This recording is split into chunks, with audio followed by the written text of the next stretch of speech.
नमस्कार दोस्तों। आज से हम कक्षा 10 की गणित पढ़ने जा रहे हैं। जो नए सिलेबस के अनुसार एनसीईआरटी ने इस बार जो नया सिलेबस जारी किया है, उस सिलेबस के अनुसार यहाँ पे गणित करवाई जाएगी और इसमें लगातार वीडियो मिलते रहेंगे, जिसके माध्यम से 10वीं की गणित पूरी करवाई जाएगी। तो इसमें जो पहली प्रश्नावली दे रखी है आपके, वो जो दे रखी है वो है वास्तविक संख्या। वास्तविक संख्या, जिसको हम इंग्लिश में रियल नंबर बोलते हैं। क्या बोलते हैं? Real number. Real number.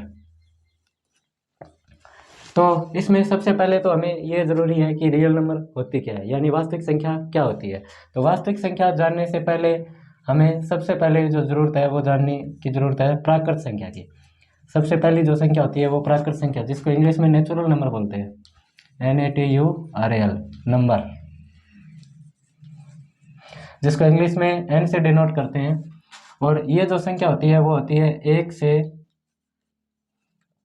Infinite तक, यानी अनंत तक, जिसका कोई अंत नहीं होता। इसको हम ऐसे कह सकते हैं कि ऑल पॉजिटिव नंबर, यानी पूरी की पूरी धनात्मक संख्या इसके अंदर शामिल होती है। इसके बाद जो दूसरी संख्या है वो है पूर्ण संख्या। पूर्ण संख्या, जिसको हम इंग्लिश में वॉल नंबर बोलते हैं। वॉल नंबर, और जिसको W से डिनोट किया जाता है। अब जो प्राकृत संख्या है, प्राकृत संख्या ऑल पॉजिटिव नंबर है। इसमें जीरो भी नहीं है, नेगेटिव भी नहीं है, और यहाँ पे ऑल पॉजिटिव नंबर के साथ जीरो शामिल हो जाता है। यानी इसमें जीरो भी होता है, एक भी होता है, दो, तीन, डॉट डॉट डॉट इनफाइनाइट तक, यानी ऑल पॉजिटिव नंबर पूरी की पूरी धनात्मक संख्याएं, प्लस इसमें जीरो भी होता है। ठीक है। और इसके बाद जो तीसरी संख्या है वो है पूर्णांक संख्या। पूर्णांक संख्या, जिसको हम इंग्लिश में इंटीजर नंबर बोलते हैं। इंटीजर नंबर, जिसको जेड से डिनोट किया जाता है, क्योंकि इसको जेलिन भी बोलते हैं। अब देखो यहाँ पे, यहाँ तक जो संख्याएं पड़ी है उनमें जीरो से लेकर अनंत तक आ चुकी है, यानी ऑल पॉजिटिव नंबर आ चुके हैं और जीरो भी आ चुका है, लेकिन अब तक नेगेटिव नंबर नहीं आए, तो इसमें नेगेटिव शामिल हो जाते हैं। तो ये संख्या जीरो भी होते हैं, और वन है जो पॉजिटिव और नेगेटिव दोनों साइड होता है, और टू भी पॉजिटिव और नेगेटिव, ऐसे चलते चलते नेगेटिव और पॉजिटिव दोनों इनफाइनाइट तक होती है। यानी इसमें ऑल पॉजिटिव नंबर पूरी की पूरी धनात्मक संख्याएं, और ऑल नेगेटिव नंबर यानी पूरी की पूरी ऋणात्मक संख्याएं इसके अंदर शामिल होती है। इसके बाद आती है परिमेय संख्या। परिमेय संख्या, परिमेय संख्या, जिसको हम इंग्लिश में रैशनल नंबर बोलते हैं। RTIONAL, रैशनल नंबर, यानी जिसको हम Q से डिनोट करते हैं, Q से दर्शाया जाता है। अच्छा, परिमेय संख्या होती क्या है? तो आपकी किताब में जो परिभाषा दे रखी है तो वो दे रखी है वह संख्या जो P/Q के रूप में लिखी जा सकती हो।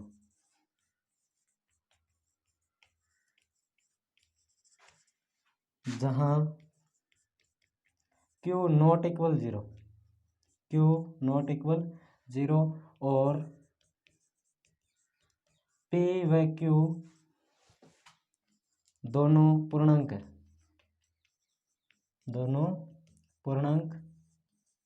है, यानी वह संख्या जो P/Q के रूप में लिखी जाती है, और Q का मान यहाँ पे जीरो नहीं हो सकता, क्योंकि यदि Q का मान जीरो हो जाएगा तो किसी भी संख्या में जब हम जीरो का भाग देते हैं तो वो इनफाइनाइट बन जाती है, और इनफाइनाइट की को परिभाषित भी नहीं किया जा सकता।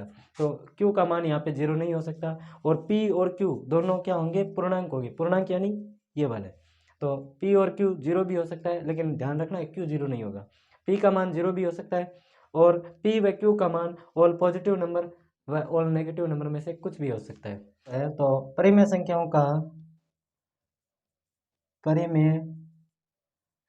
का दशमलव प्रसार, परिमेय संख्याओं का दशमलव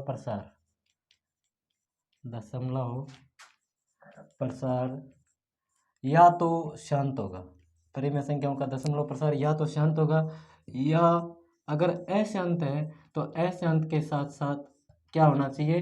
आवर्ती, अशांत के साथ साथ आवर्ती, या तो शांत होता है या फिर अशांत आवर्ती होता है। यानी अगर शांत है तो फिर आवर्ती या अनावर्ती की कोई ज़रूरत ही नहीं है, या वो तो होता ही नहीं है। और अगर अशांत है तो अशांत में आवर्ती होना जरूरी है। अगर अशांत के साथ साथ अनावर्ती है तो फिर वो परिमेय संख्या नहीं, वो अपरिमेय संख्याएं होती है। और आवर्ती यानी रिपीटेशन, अगर एक ही एक अक्षर बार बार, कई बार ऐसा होता है एक ही एक अक्षर बार बार रिपीट हो जाता है, और कई बार एक या एक से अधिक यानी 2 या 3 अक्षर बार बार रिपीट होते हैं। तो अगर ऐसी कंडीशन बन रही है तो वो संख्याएं अपरिमेय संख्या नहीं होती, यानी वो संख्याएं परिमेय संख्या होती है।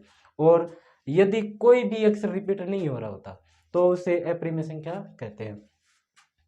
नंबर 5, आगे वाली जो संख्या है वो है अपरिमेय संख्या। अपरिमेय संख्या यानी जिसको हम इंग्लिश में इर्रेशनल नंबर बोलते हैं, इर्रेशनल नंबर, यानी जिसको हम क्यू डैश या फिर क्यू सी से दर्शाते हैं। क्यू सी का मतलब है क्यू कॉम्प्लीमेंट, यानी क्यू का पूरक, यानी परिमेय संख्याओं की पूरक होती है परिमेय संख्या। तो वह संख्या जो पी बटे क्यू के रूप में नहीं लिखी जा सकती,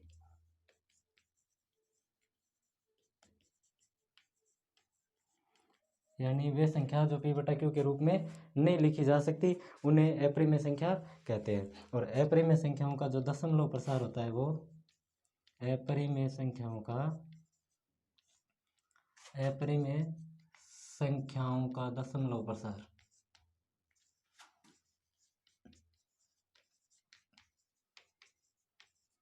दशमलव प्रसार अशांत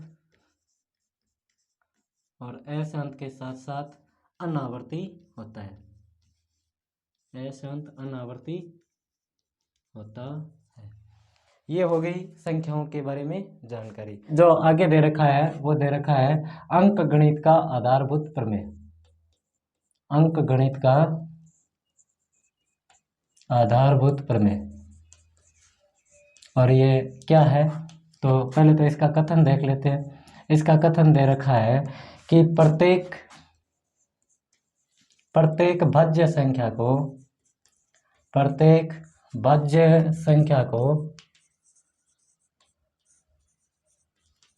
अभाज्य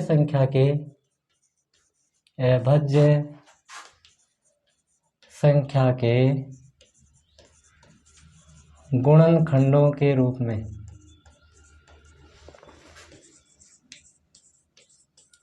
में व्यक्त किया जा सकता है।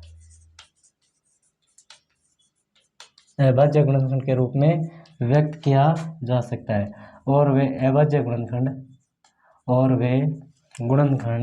या अभाज्य गुणनखंड और वे गुणनखंड आने वाले क्रम के बिना, अभाज्य संख्या के आने वाले क्रम के बिना अद्वितीय होता है, अद्वितीय होता है। यहाँ पे क्या है, अभाज्य संख्या के आने वाले क्रम में, अभाज्य संख्या के आने वाले क्रम के बिना। यानी ये कथन अभी तक समझ में नहीं आएगा, क्योंकि इसमें दे रखा है कि किसी भी भाज्य संख्या को अभाज्य संख्याओं के गुणनखंड के रूप में व्यक्त किया जा सकता है, और वे गुणनखंड आने वाले क्रम के बिना, अभाज्य संख्या के आने वाले क्रम के बिना अद्वितीय होता है। जैसे मैं 72 का गुणनखंड कर रहा हूँ, तो 72 का 2 से 36 बार, फिर 2 से 12 बार, और फिर 2 से 6 बार, और फिर 2 से 3 बार, और फिर 3 से 1 बार। और अब मैं कर रहा हूँ 50 का, तो 2 से 25 बार, फिर 2 से नहीं जा रहा तो 5 से 5 बार, और फिर 5 से 1 बार। अच्छा, इसका जो गुणनखंड है ना वो आ रहा है 2 गुणा 2 गुणा 2 गुणा और 2 और गुणा 3। इसका जो गुणनखंड आ रहा है वो आ रहा है 2 गुणा 5 गुणा 5। और अभाज्य संख्या जो होती है वो होती है 2 3 5, 7, 11, 13 आगे ऐसे चलती रहती है। तो ये देखो अभाज्य संख्या, ये जो भाज्य संख्या है ये भी भाज्य संख्या है, और इसको अभाज्य गुणनखंड के रूप में व्यक्त कर सकते हैं, इसको भी अभाज्य गुणनखंड के रूप में व्यक्त कर सकते हैं। लेकिन आगे जो ये लाइन दे रखी है, और वे गुणनखंड अभाज्य संख्या के आने वाले क्रम के बिना अद्वितीय होते हैं। यानी अभाज्य संख्याओं का जो गुणनखंड, ये जो गुणनखंड आए हैं वो अभाज्य संख्या का क्रम में नहीं है। यहाँ पे तो 2 के बाद 3 आ गया, यानी अभाज्य संख्या 2, 3, 5, 7, लेकिन यहाँ पे देखो 3 नहीं है, सीधा 5 आ गया। तो ये यही कहना चाहता है कि और वे गुणनखंड अभाज्य संख्या के आने वाले क्रम के बिना अद्वितीय होते हैं, यानी उसके जैसे कोई और नहीं होते। अद्वितीय का मतलब यूनिक, ठीक है। तो और क्रम भी आना जरूरी नहीं है, ऐसा नहीं कि 2 है तो 2 के बाद 3 आएगा, 5 आएगा, 7 आएगा, कोई ज़रूरी नहीं। 2 के बाद सीधा 13 भी आ सकता है, और 2 के बाद सीधा 23 भी आ सकता है। तो अभाज्य संख्या का कोई क्रम होना इसमें ज़रूरी नहीं है। अच्छा, इस प्रश्नावली का जो बेसिक कंसेप्ट है वो इतना ही है बस, और इसके बाद नेक्स्ट वीडियो में हम करेंगे इस प्रश्नावली के सभी उदाहरण।